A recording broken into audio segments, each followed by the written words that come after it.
Hello and good afternoon. This is the AI Pressure Cooker Live, and today we're going to talk about data and, of course, AI.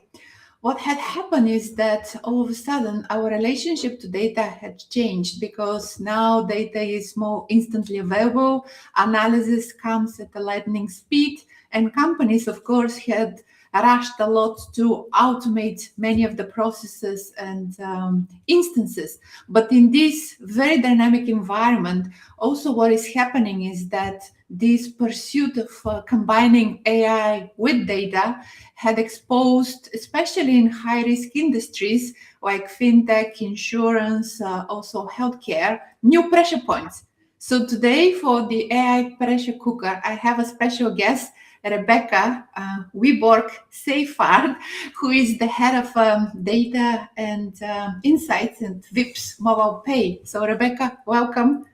Thank you. Thank you for having me. It's a pleasure to have you here. And really, my goal is to dive deeper into the topic of data to shed a little bit from the inside how the relationship is changing. And I know that in your career, you spend a lot of time thinking about how companies can extract these valuable insights from data. But I wanted to kick off this conversation and take your perspective. Does anything has changed in your relationship with data now that we have AI front and center in pretty much everything we do? For sure. Of course, AI is changing how we work. I think for everything we work with, and I think for data, AI is removing a lot of friction. Right? You can ask questions in natural language and explore it faster, and more people can engage with data. So, kind of access and speed is improving a lot, and you can do a lot faster. But also it kind of hides some complexity. You know, AI gives answers even when the underlying data is ambiguous or poorly defined. So you can get answers, but they might not always be the correct answers. And as you said, for us working in a highly regulated industry, and from me and my team that really wants people to use data more, the trust they have in the numbers you get out is really important. Otherwise, you will stop using it. So if the AI is kind of giving one person one number and another number really fast, but not the same, then that would kind of reduce the trust, and people will start asking questions. Absolutely. And I think you point a really important pressure point that I think many people are struggling right now with this pursuit to show progress, to be fast, to demonstrate that AI is integrated and you're not staying behind.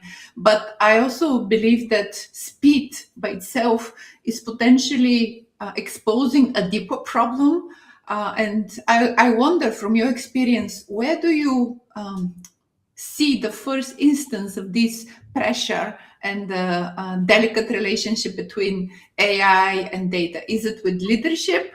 Is it with the data teams? So is it with the product and design teams that kind of use it for the to understand the customer and obviously create new solutions?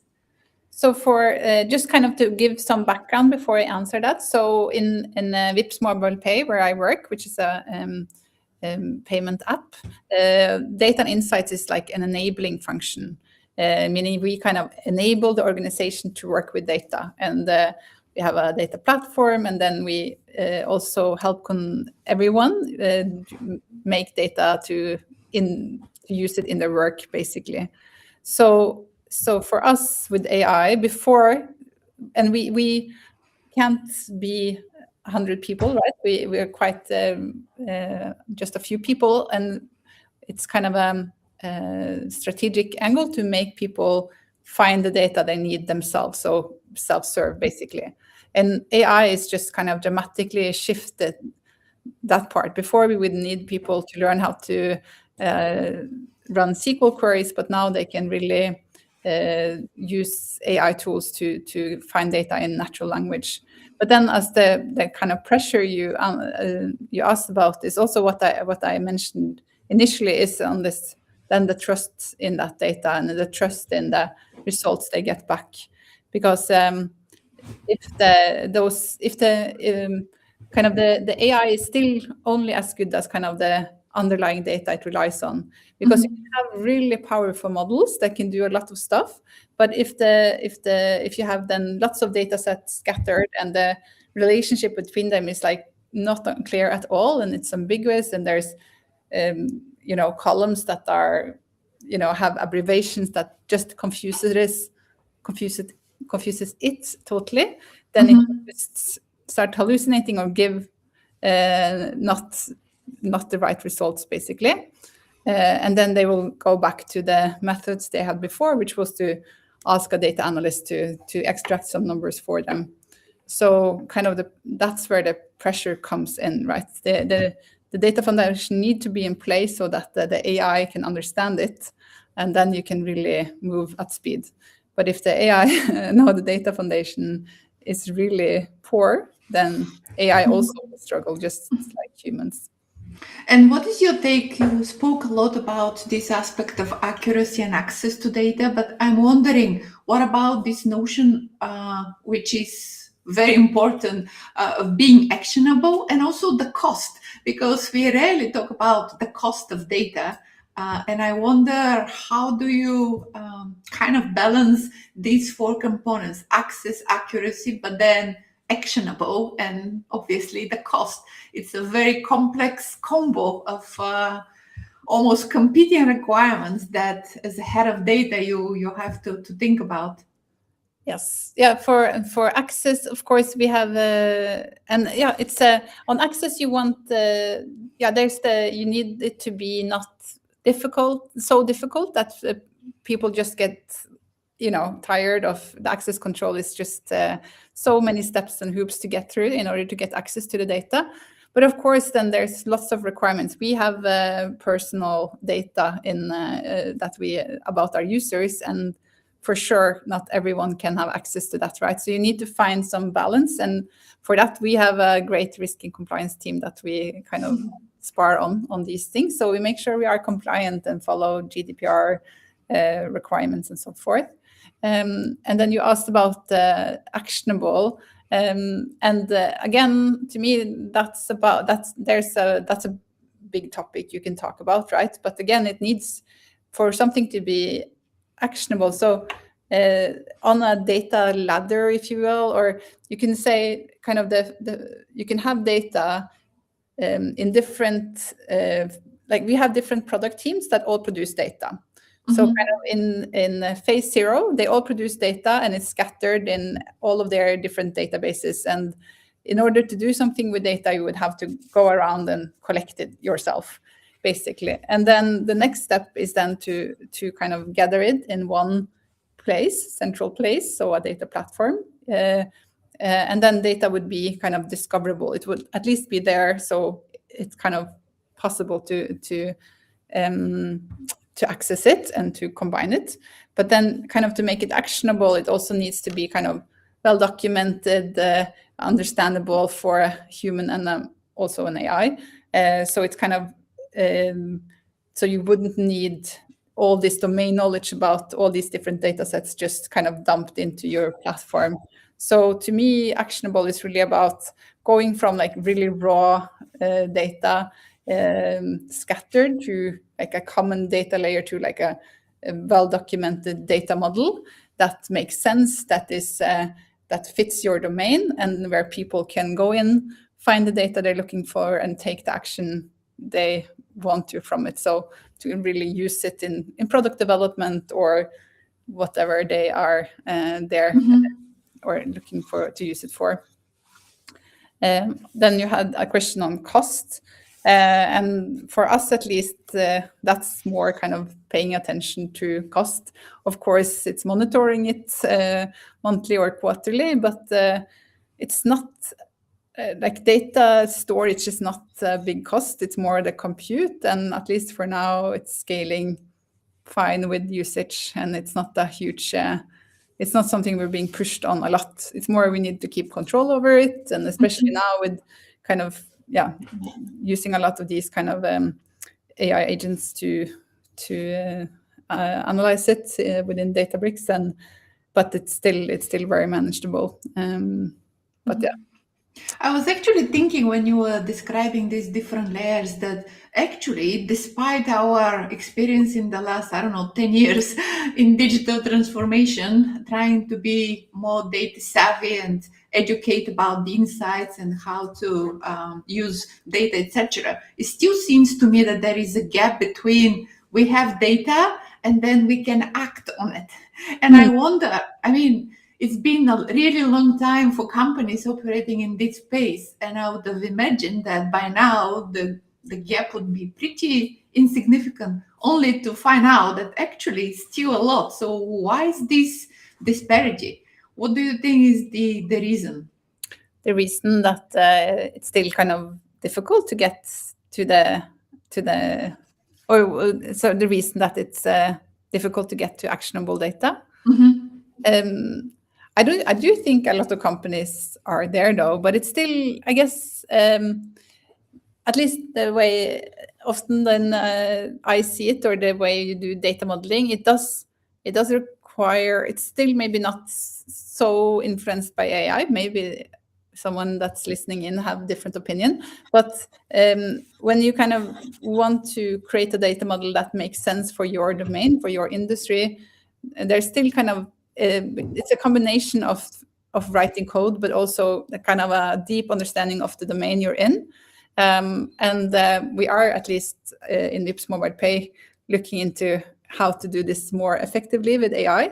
But it's still a lot of these kind of technical details of your domain that's just still not that easily translated into just kind of, it's kind of a huge domain.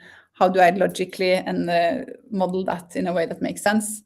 It's not like it's quite complex task, and I might not have a great answer to that. Sorry. I don't know. I think that this is a really honest response to such a complicated topic, because obviously if it was so simple by now, many organizations would have closed this gap. But finding indeed these patterns, and also making sure that we properly represent the context and the domain, has proven to be kind of significant in many industries.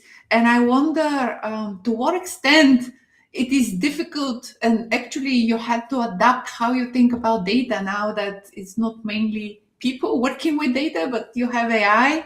Did it shift a little the perspective? And also, by the way, for the audience, if you do have a question to Rebecca, please drop it in the chat. We are able to see it real time, so we can take questions as well as the conversation unfolds.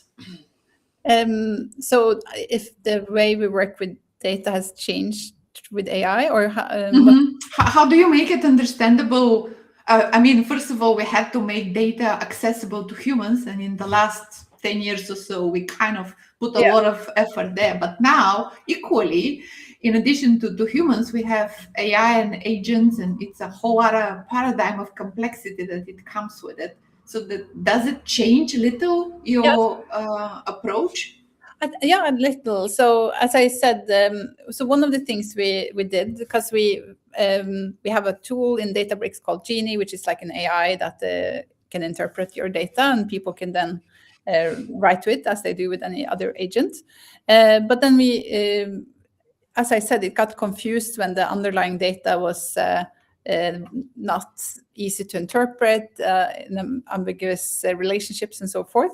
But then we kind of used the AI also as a kind of stress test, or to test the underlying data if it was. So understanding like, okay, where is the AI confused? Okay, then we have to fix that in the data foundation itself. And then in that way, kind of improve it. So that's something we work kind of consistently on not too long ago, with really good results. So the documentation, and the AI also scored the documentation and the underlying data itself. So it said it gave it a really good score now. And we also see it when the organization is then interacting with this Databricks agent, that they keep getting feedback that it's just so much better, and it's so much better at understanding what they want and finding the right data. And I tell them we haven't really done anything with the agent itself. We only fixed the underlying data so that the agent is less confused. And then so it's kind of using AI to understand when AI is confused, then using partly AI to fix the documentation, but then human in the loop, and then keep iterating as we kind of see more, examples of where it's getting confused or getting stuck. Mm-hmm. And out of in these dynamics of different approaches that you use, human in the loop, AI first, and then human and AI together, what do you think usually teams underestimate when it comes to complexity and time it takes to fix this foundation and the proper representation of the context in the data? Yeah, I can only speak for my own team. I don't feel like they underestimated it too much, though. But I do see kind of a point in that you could underestimate the importance of having that foundation in place, right? And as you said initially, with like what is pressure, and that we didn't pay as much attention to it before, because it was people that were working with it, and they could understand this, abbreviations or things like that, which then an AI gets confused by. So it's come up as we use AI more and more, these things that they need kind of to be paid attention to in a different way. And it's been a learning experience for us as well. We had like the first version of this Genie like a year ago, and then had different iterations to improve it over time, and kind of learn from getting feedback from our then internal users on how it's working and when it's not working, and so forth. Mm-hmm. Interesting. In your capacity, since you're the head of the department and you've been in similar roles for quite a long time in your career, I was wondering, to what extent do you think that we can make a parallel between a data problem and a culture problem or organization problem? Or is it too ambitious to stretch it and somehow involve the work rituals, the dynamics between the teams, and how we organize ourselves around data? No, but it's definitely so. When we try to make the organization more data driven, it's not just about, we can have all these great tools, we can have this amazing data foundation, and we can have, self-service tools on top, and we can create processes for them to create data products. But if the culture isn't there, if there's no one in top management telling people you should be data driven, no one, or maybe some, but you're not going to have the change. Like, you need to have a culture where it's kind of expected that you work with data, right? And that and the same goes for AI. I assume it needs to be a culture for experimentation, or a culture for working with data. So for us in data and insights, that's a big part of it as well, is kind of helping people get onboarded. And we have something called a data fluency program, where we try to kind of help people just do the initial steps, feel safe, working with data. And then we often see that, just helping them a bit along, and they will then be able to progress on their own. But for sure, and that's culture building. So that's for sure a big part of it.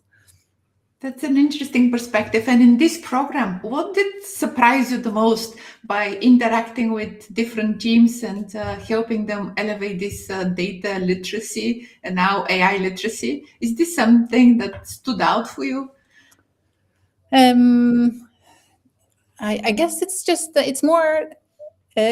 I'm quite new to Vipps Mobile Pay as well, so I guess the kind of level of both curiosity and how much someone leans into working with data can be just vastly different from someone in the same type of role. Someone can be like super advanced, and someone can hardly use data at all. And so kind of that it's a huge spectrum, which is probably not surprising, but that's how it is, right? And maybe that's the most surprising part. The spectrum of connection to data and how different teams react to it. Yeah, and with not that big a company, right? That it's quite varied. But then, we try to then help elevate those that are lower level of competence. And I think this kind of brings me to my next topic, which I think is important to also talk about and somehow establish the connection between the data layer and the product layer. This is basically the area and the domain that I work. And I've seen that the implications of messy or ambiguous or biased data can have beyond the technical capabilities and the risks, really hurting the product decisions and ultimately breaking trust and reputation and all of those hard stake components that the business really relies on.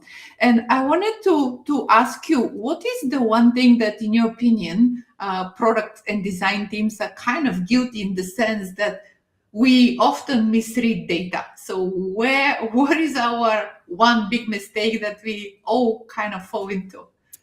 I think it's the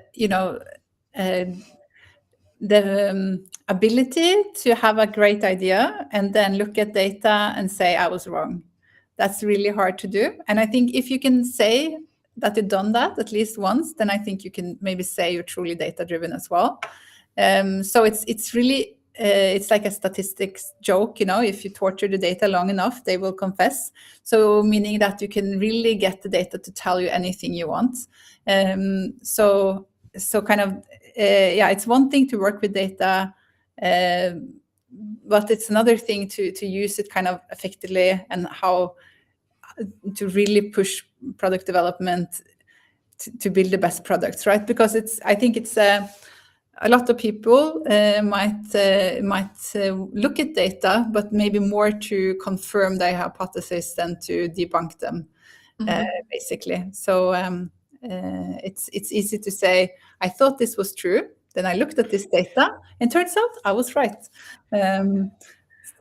Totally. I think that you really put the finger on the most difficult realization and the willingness to actually admit that you were wrong and not mistrust data, because the first thing that happens, and I myself are kind of guilty sometimes, that I blame the data for the result, which is not necessarily help the relationship. So it's refreshing to hear your perspective too. And if the data isn't telling you what you want, right, you just assume that there's something wrong with it. And then what you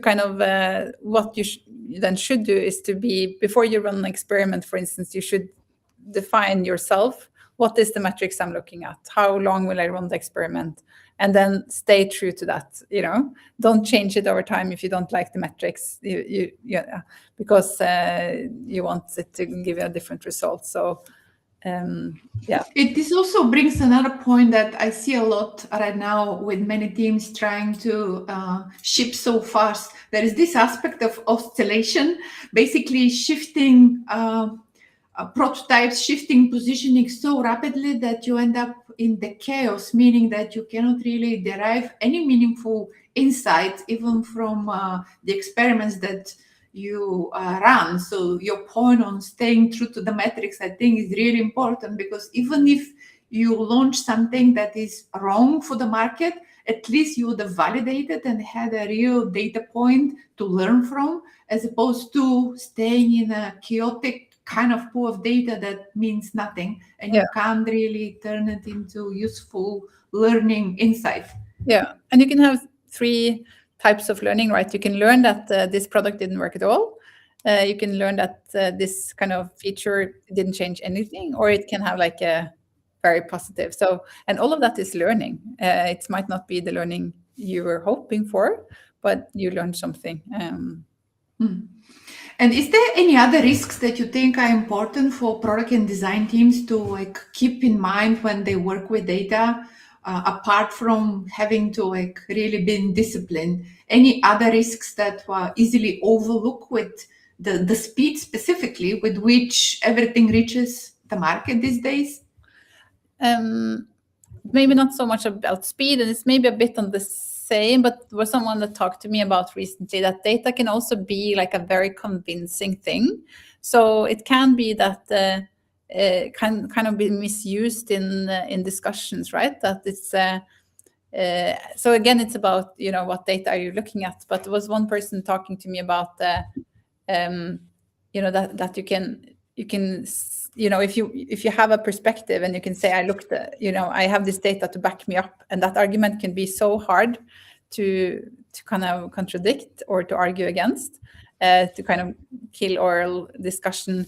And then, you know, how is then that data foundation or that those data points picked, right, out of everything they could have brought into those discussions. So I think it's also, that's, not sure how to kind of get around it, but it was something someone mentioned.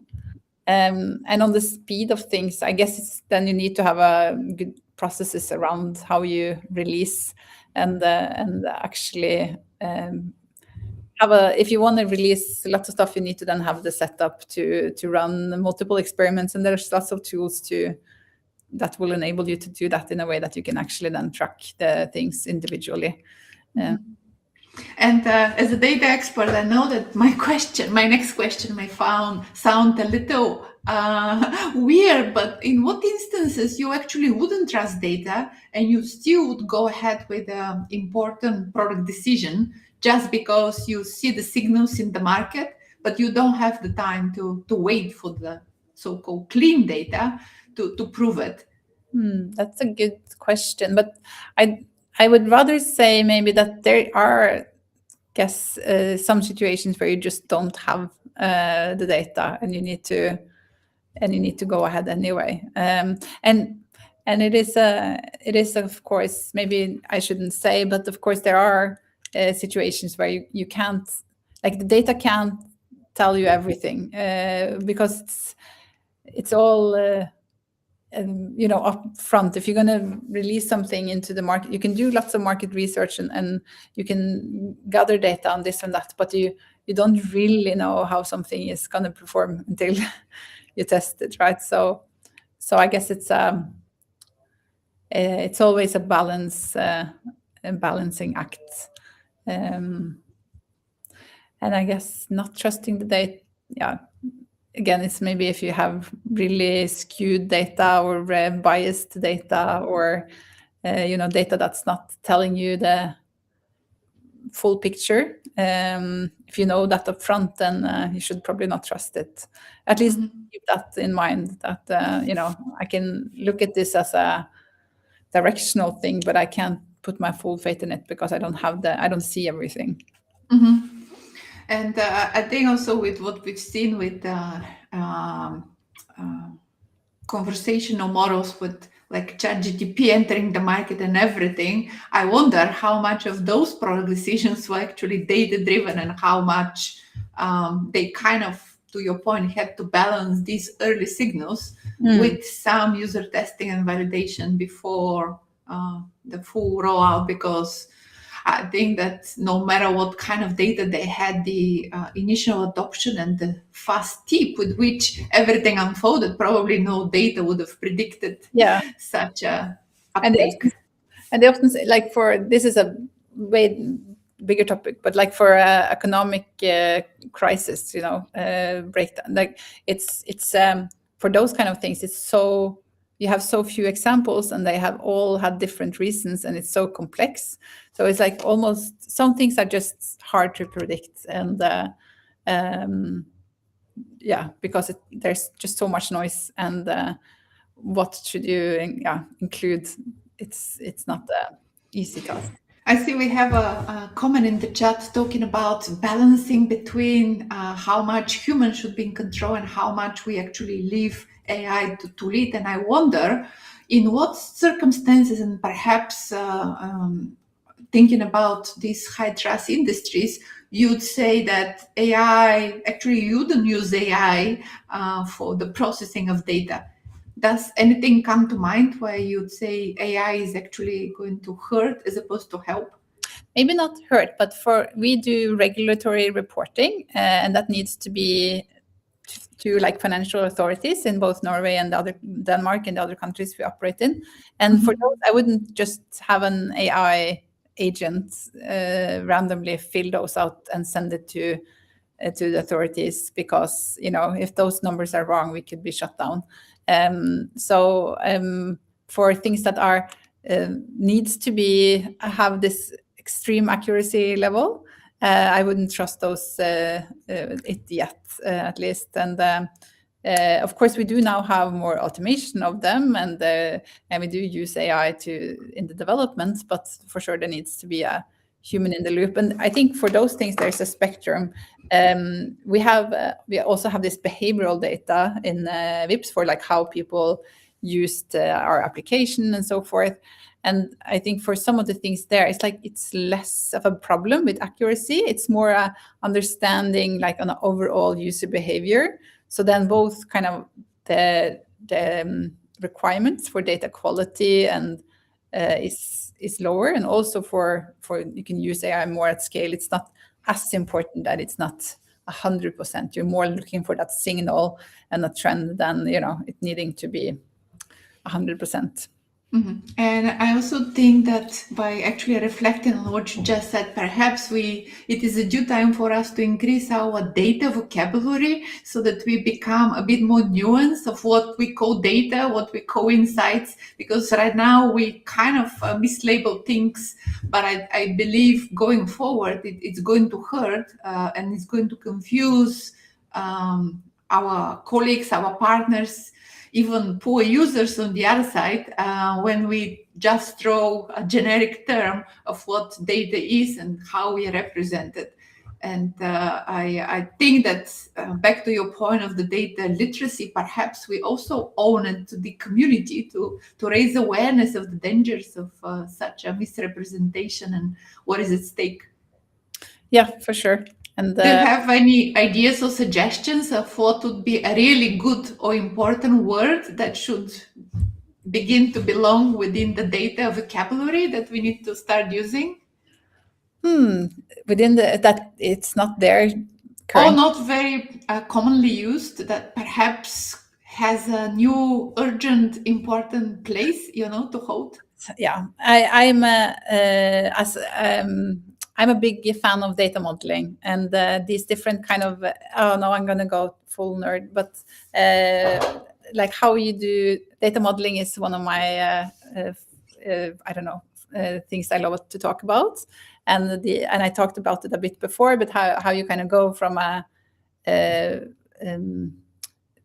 kind of this domain specific data models as for your domain and how you should structure that data. So this is a bit of what you were talking about with quality, etc. But it's the one topic that I think deserves more attention, and I keep talking about it. So I can go into more detail of if you want. Yeah, of course. We have a couple of minutes, so please, if this is a passion, I'd love to hear it, and I think we may discover a new word that we can contribute. It's not new, but so because to really scale AI, the kind of how, as I said, like how you model the data is super important. And back to my kind of background, one of the companies I used to work for is called Cognite, and it works towards like heavy asset industries like oil and gas. And there, the foundation of that company was about data modeling. And getting like silo data into one data model so that it enabled these companies to actually then build things on top of their data. And that meant that you find a data model that fits for, and this was then purposely modeled for kind of heavy asset industries. And that really then enables you back then to do ML on top, now AI, of course.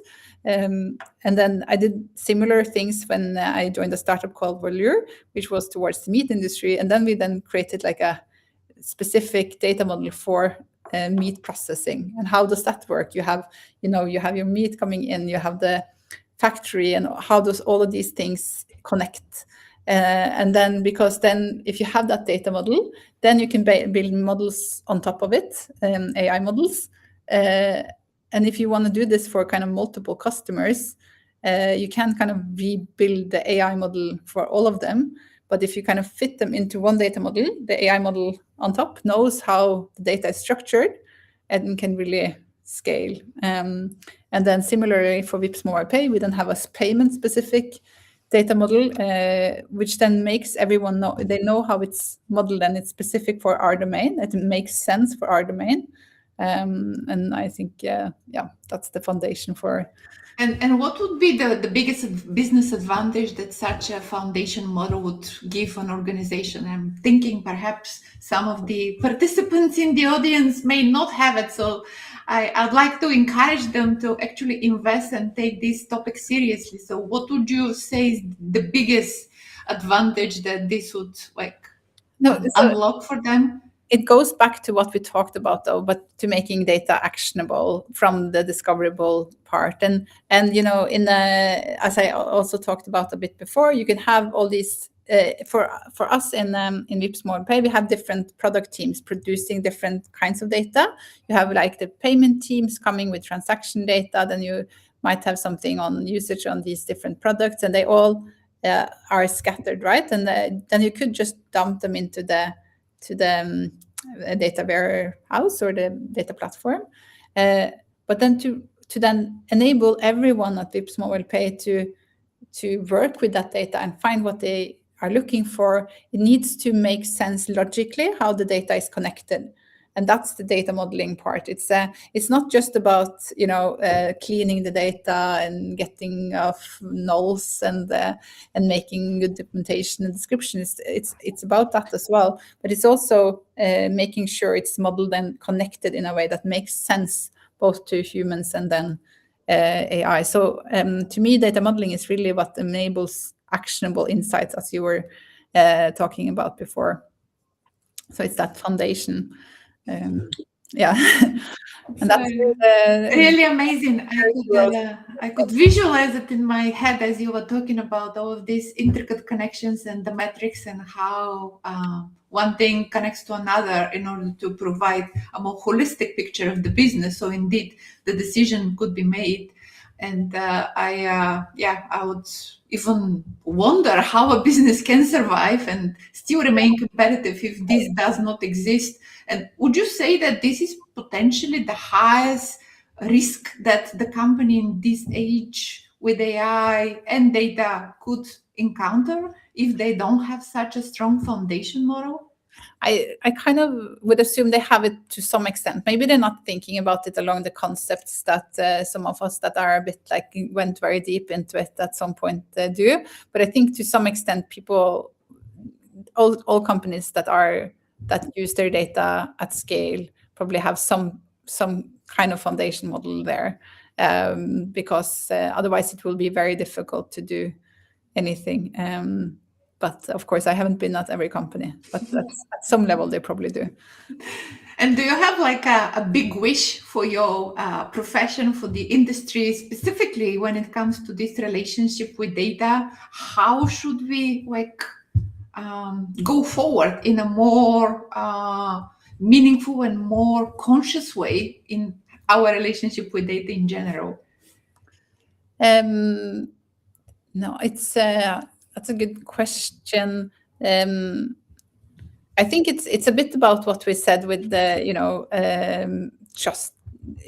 treating it as a kind of someone that could tell you the hard truth, and someone that's unbiased, hopefully, unless you have biased data, of course, then it's very biased, but can be this source of reason if you're very excited about something, and as I said, it might tell you otherwise. So that would be my big wish, right? And then, of course, for Vipps Mobile Pay, I have lots of ambitions and thoughts of how we can use data even more, both internally and how we do product development, but also to make a better experience towards our users and merchants, and use it more at scale. This idea of using data as the heart feedback partner or sparring partner that always tells you the truth, I think this would definitely stay with me. Yeah. And I would encourage our audience also to rethink a little once they step away and go back to their daily lives and how they use insights and the data analytics and etc. to rethink what actually data tells you that it is uncomfortable and you kind of ignore, because we may learn a lot from it and get better, hopefully. Yeah, it can be uncomfortable, but I think you should be very proud of yourself if you're able to just listen to it and change your mind. Yeah, thank you, Rebecca. This was really insightful. I appreciate your time. I would encourage the audience to post a question or two if they have. We have 3 minutes left to the end of the AI pressure cooker. So now is the time to ask something, Rebecca. Yeah, let's see if an idea pops up in the channel. If not, thanks a lot. And I appreciate you sharing your insights and encouraging us to reset our relationship with data a little so that we get better at what we build and more responsive towards our users as well. Thank you for having me and thank you for inviting me. It's been a really, really fun chat. Thanks. Take care. You too.